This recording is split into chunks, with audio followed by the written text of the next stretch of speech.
Hello guys, स्वागत है आपका एक और नई वीडियो में। आज हम स्टार्ट करने वाले हैं एक न्यू एनिमे सीरीज जिसका नाम है बैटल थ्रू द हेवेंस। तो चलिए बिना किसी देर के शुरू करते हैं। एपिसोड की शुरुआत में हम देखते हैं कि याओ शन किसी के साथ लड़ रहे होते हैं। उन दोनों के पास ही काफी डिवाइन पावर्स और डिवाइन वेपन्स होते हैं। उन दोनों को देखकर ऐसा लग रहा होता है जैसे कि दो गॉड्स के बीच में फाइट हो रही है। याओ शन का ओपोनेंट याओ शन के डेसिबल के ऊपर हमला करता है। याओ शन अपने डेसिबल को बचाने के लिए उसे प्रोटेक्ट करते हैं, पर याओ शन का डेसिबल ही उसे धोखा दे देता है और उनके ऊपर पीछे से हमला करता है। याओ शन उससे पूछते हैं, आखिर तुमने ऐसा क्यों किया? जिस पर वो कहता है, मैंने ऐसा क्यों किया? आपने अगर मुझे वो फ्लेम मंत्र दे दिया जाता तो मुझे ये करने की जरूरत नहीं पड़ती। याओ शन कहता है, मैंने तुम्हें हमेशा अपने बेटे की तरह समझा है और तुमने सिर्फ एक मंत्रा के लिए मुझे धोखा दे दिया।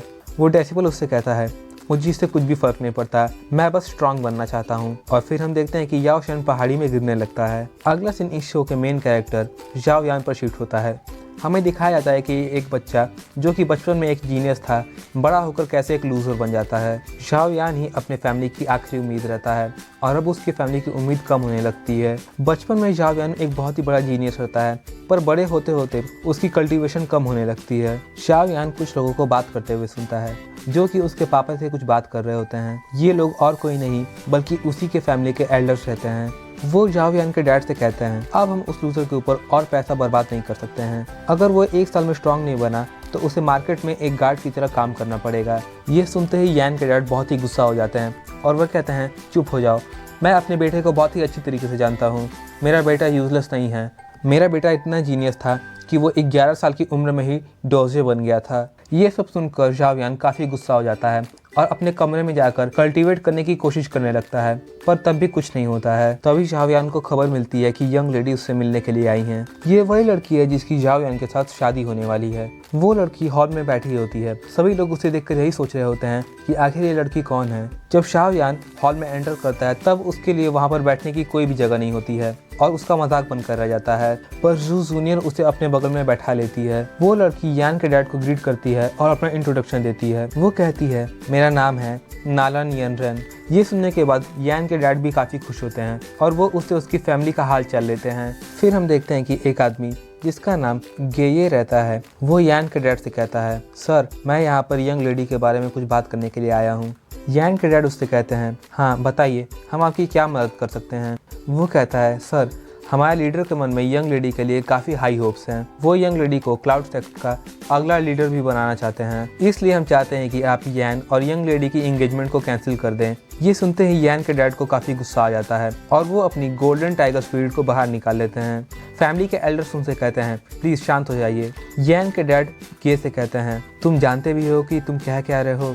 यान के डैड उस लड़की से पूछते हैं, क्या तुम्हारे ग्रैंडफादर को इस बारे में पता है? जिस पर वो लड़की कुछ देर शांत रहती है और फिर बोलती है, नहीं, उन्हें इस बारे में कुछ भी नहीं पता है, पर ये मेरे फ्यूचर का सवाल है, इसलिए फैसला भी मेरा ही होगा। कुछ देर बाद यान के डैड शांत हो जाते हैं। वो उस लड़की से कहते हैं, तुम एक बहुत ही जिद्दी लड़की हो, तुम्हारे डैड को तुम पर बहुत ही प्राउड होगा। हम देखते हैं कि गे ये एक बॉक्स निकालता है और यान के डैड से कहता है, ये हमारी तरफ से एक टोकन ऑफ अपॉलॉजी है। उस बॉक्स के अंदर एक क्वी गैदरिंग पिल रहती है जिसे देखकर बाकी सभी लोग हैरान हो जाते हैं। वो कहता है, इस पिल को खाकर कोई भी डोजी के 9th लेवल से सीधे 10th लेवल पर पहुंच जाएगा। मिस्टर गुहे ने इस पिल को खुद बनाया है। यान गे से बोलता है, हमें इस पिल की कोई भी जरूरत नहीं है, आप इस पिल को लेकर वापस जा सकते हैं। यान के एल्डर्स उसे चुप रहने के लिए बोलते हैं। यान कहता है, अगर मेरी जगह आपका बेटा रहता तब भी क्या आप पिल ले लेते? इसके बाद यान आकर नालन से पूछता है कि तुम्हारे ग्रैंडफादर ने इस एंगेजमेंट को तोड़ने के लिए हाँ नहीं कही है, और तो और मेरे फादर ने भी इस एंगेजमेंट को तोड़ने के लिए हाँ नहीं कही है। ये रिश्ता हमारे एल्डर्स ने तय किया था, ना कि हमने,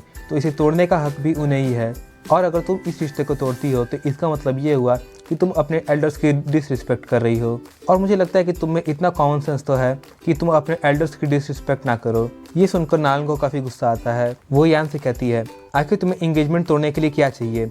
मैं तुम्हें एक की जगह 3 पिल्स दूंगी और तो और तुम्हें 1 साल तक ट्रेनिंग भी मिलेगी। नालन यान से कहती है, तुम्हें अच्छा लगे या ना लगे, यही सच है और तुम भी जानते हो कि हमारे बीच में कितना डिफरेंस है। मेरा और तुम्हारा कोई भी फ्यूचर नहीं है। यान गुस्से में नालन से कहता है, मुझे अपने कोई भी परवाह नहीं है, पर मेरे फादर के बारे में तो सोचो। अगर तुमने ये एंगेजमेंट तोड़ दी तो उनकी कितनी बेइज्जती होगी।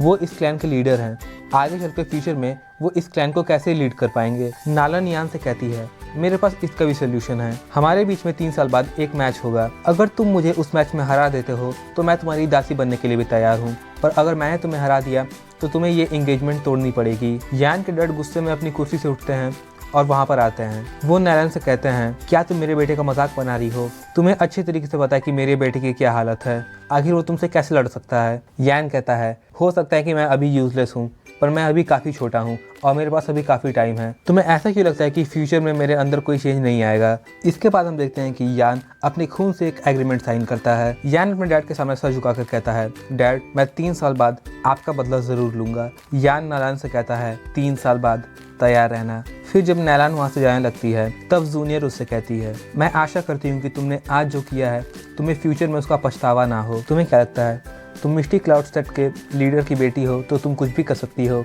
ये मत भूलना। डो की एक बहुत ही बड़ा कॉन्टिनेंट है और यहाँ पर काफ़ी सारे ऐसे लोग हैं जो तुम्हारे लीडर से भी अधिक स्ट्रॉन्ग है। नैलन और गे जूनियर की आंखों में एक अजीब सी रोशनी देखते हैं और फिर वो वहाँ से डर कर चले जाते हैं। हम देखते हैं कि यान पहाड़ी पर अकेले उदास बैठा होता है। तभी उसके डैड वहाँ पर आते हैं। वो यान से कहते हैं, तुम एक बच्चे की तरह क्यों बिहेव कर रहे हो? क्या जो कुछ भी हुआ तुम उसके लिए खुद को ब्लेम कर रहे हो? इसमें तुम्हारा कोई दोष नहीं है। ये तो उस लड़की की बदनसीबी है कि उसने तुम जैसे लड़के को मिस कर दिया। भले ही जो भी हो, पर इस बात को कभी भी मत भूलना कि तुम भी झाओ क्लैन के ही एक मेंबर हो और झाओ क्लैन के मेंबर कभी भी हार नहीं मानते हैं। यान के फादर उसे कुछ पिल्स देते हैं जो वो ऑक्शन हाउस से खरीद कर लाए थे। वो कहते हैं, इसे ले लो, शायद इससे तुम्हारी कुछ मदद हो जाए। फिर हम देखते हैं कि यान को किसी की आवाज़ सुनाई देती है। वो यान से कहता है, चिंता मत करो, मैं तुम्हें कोई भी नुकसान नहीं पहुंचाऊंगा। वो कहता है, मैंने इतने सालों में तुम्हारी जैसी सोल कभी भी नहीं देखी है। फिर वो आवाज़ यान से अपनी रिंग की ओर देखने को कहती है।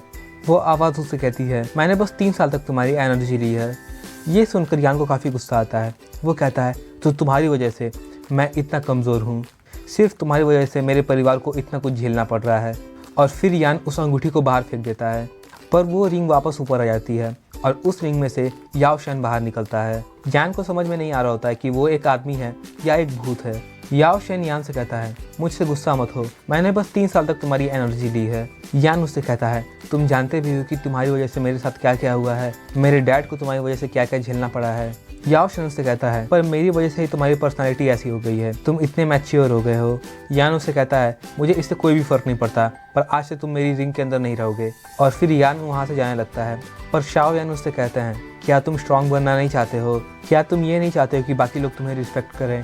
याओ शन उससे कहता है, तुम्हारे अंदर काफ़ी टैलेंट है, पर तुम डाओगी की सिर्फ तीसरी स्टेज पर हो और तुम 3 साल बाद उस लड़की से वो मैच नहीं जीत पाओगे। यान उससे कहता है, अगर तुमने पिछले 3 सालों में मेरी एनर्जी नहीं सोखी होती तो आज मैं काफ़ी स्ट्रांग रहता। ये सब तुम्हारी गलती है, आज मैं एक डॉजी होता। याओ शन यान से कहता है, बच्चे गुस्सा मत हो, डाओशी के ऊपर भी काफ़ी सारी पोस्ट हैं, जैसे कि डाओशी, द डाओशी और भी बहुत सारी। और ऐसे भी लोग हैं जिनके पास इतनी पावर है जितनी कि तुम इमेजिन भी नहीं कर सकते हो। तुम जिस पोस्ट की बात कर रहे हो उस पोस्ट को अचीव करना कोई बहुत ही बड़ी बात नहीं है। ज्ञान कहता है, अगर आप मुझे 1 साल के अंदर डाओशी बना सकते हैं तो मैं सब कुछ भूल जाऊंगा और आपको अपना गुरु मान लूंगा। याओ शन यान से कहते हैं, तुम्हें डील करना तो बहुत अच्छी तरीके से आता है। ज्ञान कहता है, अगर आप मेरी सारी एनर्जी लेंगे तो उसके बदले में मुझे भी तो कुछ चाहिए ना। याओ शन यान से कहता है, मैं एक पिल मेकर भी हूँ और मैं तुम्हें पिल मेकिंग स्किल्स भी दे सकता हूँ। यान उससे पूछता है, आप पिल मेकिंग में कौन से लेवल पर हैं? जिसके बाद याओ शन उसे बताता है, तुमने जिस मिस्टर गुहे का नाम सुना था जो कि द पिल मेकिंग किंग है, वो मेरे सामने कुछ भी नहीं है, तो तुम इसी से अंदाज़ा लगा सकते हो। ये सुनने के बाद यान कहता है, ठीक है, आप मेरी रिंग में कुछ देर के लिए रह सकते हो। इसके बाद यान याओ शन को अपना मास्टर मान लेता है। याओ शन यान से कहता है, मुझे मेडिसिन बनाने के लिए कुछ हर्ब्स चाहिए और तुम उन हर्ब्स को लेकर आओगे जिससे कि तुम्हारी एनर्जी वापस आ सके। और हाँ, इस बात को याद रखना कि तुम मेरे बारे में किसी को भी नहीं बता सकते हो, अपने फैमिली मेम्बर्स को भी नहीं। फिर हम देखते हैं कि जूनियर वहाँ पर आती है। वो काफ़ी प्यार से यान के साथ बात करती है। यान जूनियर से कहता है कि मुझे एक तरीका मिल गया है जिससे मैं अपनी एनर्जी वापस कंसंट्रेट कर सकता हूँ। ये सुनकर जूनियर काफ़ी खुश होती है। जूनियर यान को पसंद करती है, पर यान हमेशा जूनियर को एक फ्रेंड की तरह ट्रीट करता है। फिर हम देखते हैं कि यान जूनियर के साथ मार्केट में वो हर्ब्स खरीदने के लिए आया होता है। वहाँ पर वो दोनों काफ़ी शॉपिंग करते हैं। कुछ देर बाद यान नोटिस करता है कि मार्केट धीरे धीरे खाली हो गया है। वो जूनियर से पूछता है, ऐसा क्या हुआ कि मार्केट इतना शांत हो गया है? जूनियर उससे कहती है, ऐसा अक्सर तो नहीं होता है। तभी हम देखते हैं कि जियाल ये क्लैन का एक मेंबर वहाँ पर आता है और वहाँ पर आकर वो यान की बेइज्जती करने लगता है। वो कहता है, मैंने सुना कि तुम पिछले 3 साल से 3rd स्टेज पर ही अटके हुए हो। क्या तुम यहाँ पर दवाई खरीदने के लिए आए हो ताकि तुम अपनी कमजोरी को दूर कर सको? रियल ये प्लान के कारण ही जाओ मार्केट खाली हो गया था। ये सब देखकर जूनियर को काफ़ी गुस्सा आता है और वो उसके पीछे जाती है, पर यान उसे रोक लेता है। यान याओशन के साथ जंगल में चल रहा होता है। यान काफ़ी दुखी रहता है। वो याओशन से कहता है, जब से मेरी इंगेजमेंट टूटी है तब से ऐसा ही हो रहा है। आपने कहा था कि आप एक पिल मेकर हैं, तो क्या आप मुझे एक ऐसी रेसिपी बता सकते हैं जिससे कि मैं रियल क्लैन के पिल मेकर से भी अच्छी पिल बना सकूं? याओशन कहता है, हाँ मुझे ऐसी रेसिपी पता है, पर मैं वो रेसिपी तुम्हें तब बताऊंगा जब तुम एक डोजे बन जाओगे। इसके बाद याओशन यान को मार्शल आर्ट्स की ट्रेनिंग देने लगता है। और गाइस यहीं पर हमारा पहला एपिसोड खत्म होता है। गाइस वीडियो अच्छी लगी तो वीडियो को लाइक करें और हमारे चैनल को सब्सक्राइब करें। बाय गाइस, मिलते हैं एक और नई वीडियो में।